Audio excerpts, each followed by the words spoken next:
Struggling to navigate the Kraken verification process?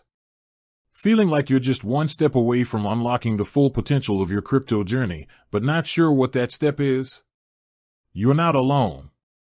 Verification is a crucial part of securing your account and accessing all the features Kraken has to offer.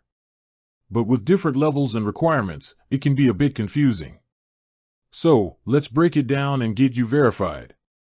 Kraken has a few different verification levels, and what you need to do depends on which level you want to reach. For most people, the intermediate level is more than enough. It gives you access to buying and selling crypto, depositing and withdrawing cash in crypto, and a whole lot more. So, how do you get verified? First, sign into your Kraken account. On the home page, you'll see an option to verify identity. Click that button.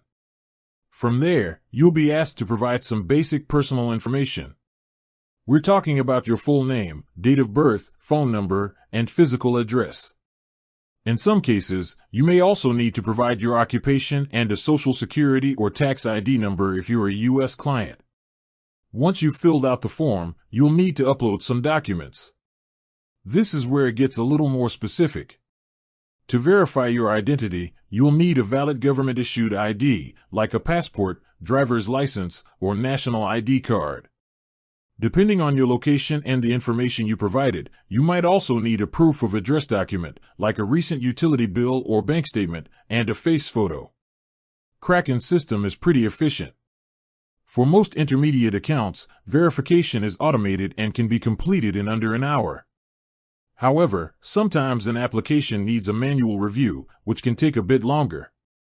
Just be patient and make sure your documents are clear and meet all the requirements to avoid any delays. Once you're all set, you'll be notified that your account is verified and you're ready to trade. With that said, thanks for watching, and until next time.